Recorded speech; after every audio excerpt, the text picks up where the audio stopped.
బాపట్ల జిల్లా చీరాల మండలం Vadarevu fishing harbour నిర్మాణానికి సమగ్ర ప్రాజెక్టు నివేదిక సిద్ధమవుతోంది. వాడరేవులోని ఈపురుపాలెం స్ట్రెయిట్ కట్ కాలువ సముద్రం కలిసే ప్రాంతంలో హార్బర్ నిర్మించనున్నారు. 20 ఏళ్లుగా కలగానే మిగిలిన ఫిషింగ్ హార్బర్ నిర్మాణం కూటమి ప్రభుత్వం చొరవతో సాకారమైందని మత్స్యకారులు సంతోషం వ్యక్తం చేస్తున్నారు. హార్బర్ నిర్మాణం జరిగితే తుపాను సమయాల్లో తమ పడవలు సురక్షితంగా ఉంటాయన్నారు.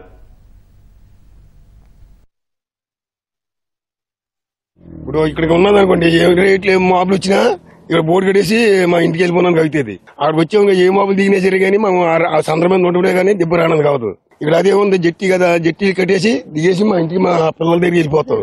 అది అవకాశం కానీ మరి అక్కడైతే మాకు నీటిలో ఉండడం వచ్చింది. అలాగా తుఫాన్లు కూడా ఉంటాయండి. మరి తుఫాన్లు వచ్చినప్పుడు బాధ కదా. ఇది అయితే ఆల్మారిలో ఉన్నది అనుకోని దిగేస్తాం, మనకి భయం ఉండదు, దిగేస్తాం, ఇంటికి వెళ్ళిపోతాం. జట్టి అనేది మా 20 ఏళ్ల కళ. గత ప్రభుత్వంలో టీడీ ప్రభుత్వంలో ఓకే అయింది, శాంక్షన్ అయింది. అది జరిగే టయానికి పార్టీ మారిపోయింది. వైసీపీ ప్రభుత్వంలో వస్తుందని చాలా వెయిట్ చేశాం, కానీ కొన్ని అనివార్య కారణాల వల్ల ఆ ప్రభుత్వం చేయలేదు. తర్వాత ఇంక ఈ ప్రభుత్వం వచ్చిన తర్వాత దీన్ని గట్టిగా చర్య తీసుకుంది.